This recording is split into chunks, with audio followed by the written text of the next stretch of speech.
Okay, so this chapter is Writing Fractions as Decimals, Chapter 5.1.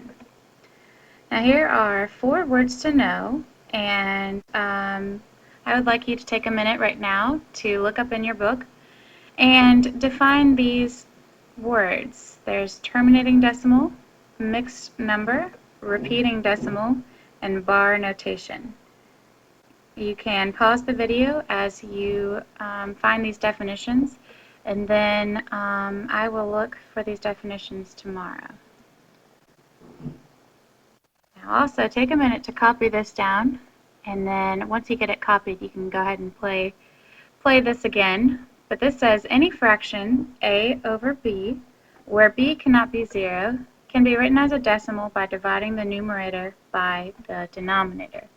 So a over b can be written as a divided by b. And as I like to say, the top dog in the house.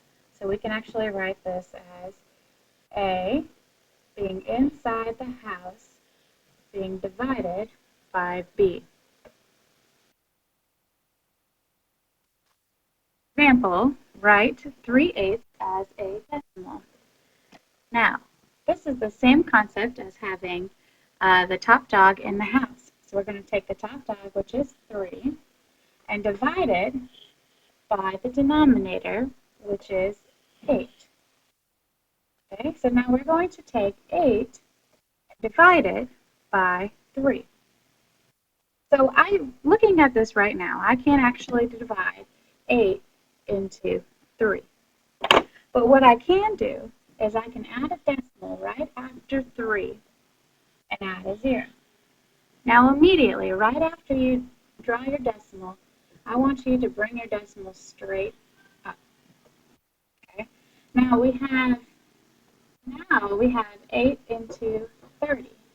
So 8 divided by, or 8 into 30 is how many? And 8 times 3 is 24. And we subtract, and 30 minus 24 is 6. Okay? And then we keep going until we either get a pattern, which is called a repeating decimal, or terminating, which means it ends, or we can stop and round to the nearest tenth. So we're going to add another 0. And we think, how many times can 8 go into 60? Well, we can go 7 times. And 8 times 7 is 56. Subtract, and we get 4. Down, another 0. As you can see, I keep adding zeros after the decimal, which is okay because this is the same as saying 3. So now I ask myself, how many times can 8 go into 40? Well, that's 5, and 8 times 5 is 40.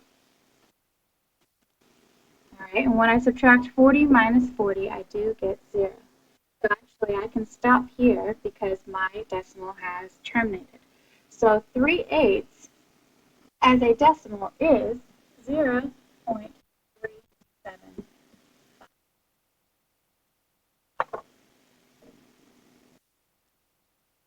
Okay. Now this next example is a mixed number. That means there's a whole number with a fraction. Now this one is asking to write 3.5 as a decimal. So first of all, I want to change this into what's called a mixed number. No, it's called an improper number. Excuse me. Improper fraction. Okay, there we go. It's called an improper fraction. So we're going to take our denominator, multiply it by the whole number, and then add our numerator. Okay, so this is going to be 2 times 3, which is 6, add 1, which is 7. So this now is 7 halves. Okay. Now from here, 7 halves, we're going to turn that fraction into a decimal. All right, so the same process as before. We're going to do the top dog in the house. Divide by 2. Okay, so actually here, can I divide 2 into 7? Well, yes, I can. So how many times can 2 go into 7? 3. 3 times 2 is 6. I get 1. Now I do have a remainder, so I've got to keep going. All right, so what I do is I actually add a decimal behind the 7 and add a 0. And as soon as I add a decimal, okay, you've actually got to bring that decimal up.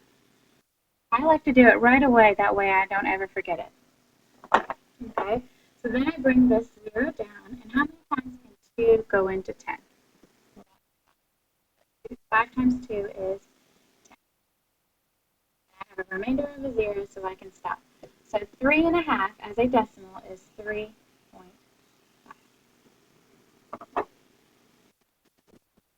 Okay, and then we've got right 2/3 as a decimal. Okay, well this one is just a plain fraction, so we don't have to change it to improper or anything. We're just going to keep it as 2/3. Okay, so we're going to have 2 on the inside divided by 3 on the outside. Now, looking at this, I have a 3 into a 2. And like we talked about earlier, we can't divide like this, so we've got to add a decimal and a 0. And remember, you can't just add a decimal or just bring up your decimal here. Don't forget about it. Okay, so then 3 into 20 is approximately how many? Oh, it's not. It is not 8. Excuse me.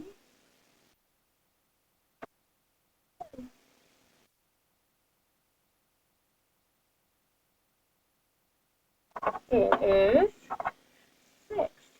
Okay, and then we've got 6 times 3 is 18. 20 minus 18 is, okay, so I've got a remainder and I've got to keep going. So I add an extra 0. And 3 into 20 is 6. And 6 times 3 is 18. Subtract again and I get 2. What are you noticing? There is a little bit of a pattern. So however many times I'm going to do this, I'm going to keep getting 2 as a remainder. Okay, so if I continue this process, I'm actually going to get 6 over and over and over again. And from your vocabulary, what do you recall that word is? If you said repeating decimal, that is correct. So how we write repeating decimals is actually what we call bar notation. And what that is we are going to write the decimal, 0.6. And the part where you want to write the bar over is actually the part that repeats. So because 6 is repeating over and over and over again, and only 6 is repeating, we're going to write this bar right over 6. And that's the answer, 0.6 repeating. Okay. Now the next example is write negative 6 over 11 as a decimal. Now notice this one's just a little bit different because of the negative sign. Okay, pay special attention to that negative. So we're going to start the same process as having 6 in the house, the top dog, and we're going to divide that by 11.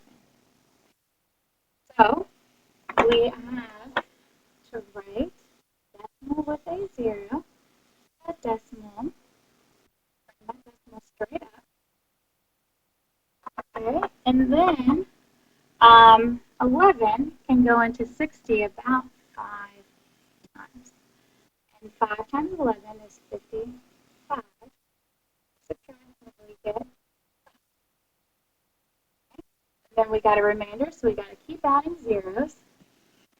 And we think, all right, well, how many times can 11 go into 50? About 4 times. So we do 11 times 4, which is 44. We subtract, and 50 minus 44 is, and you continue going, and 11 into 60 is approximately 5. And we do 5 times 11, which is 55. Subtract, We get 5. We bring down another 0. And what are you noticing now? There should be a little bit of a pattern as you continue going. Now, in this case, the part that is repeating is actually 5, 4, 5, 4. Okay? So when we write our bar notation, we have to write 0.54. And because the 5, 4 is the part that is repeating, you actually want to write your bar over both 5 and 4. And you only have to write 54 once because that's what's repeating. Okay? Now also, remember what I said before, we have a negative there. So this is actually not just 0.54 repeating, it's negative 0.54 repeating.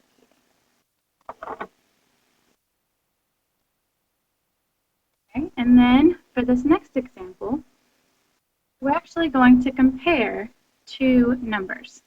Okay, now as you can see, one is a fraction and one is a decimal. Now right now I cannot tell if 3/5 is going to be bigger, smaller, or equal to 0.75. So what I need to do is I need to make the fraction into a decimal. Okay? That way I can easily compare if it is going to be bigger, smaller, or equal to. Okay. So first of all, let's take 3/5 and turn that into a decimal. Go ahead and take a minute and find that as a decimal. So I'll do it real quick.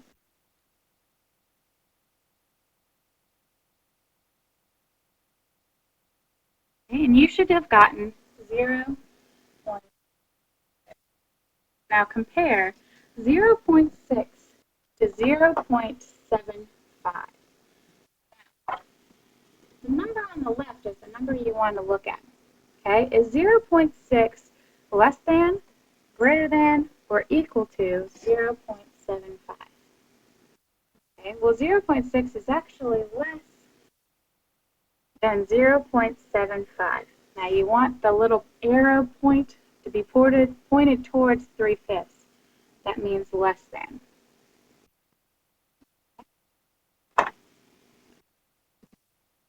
All right, now here's a couple practice problems that I would like you to try.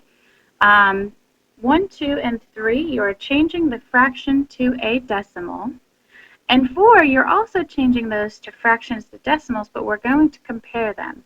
Compare 3/8 to 1/3. Now this will be a little bit of practice, and I will check this tomorrow in class. So let's see if you have gotten this lesson mastered. Good luck.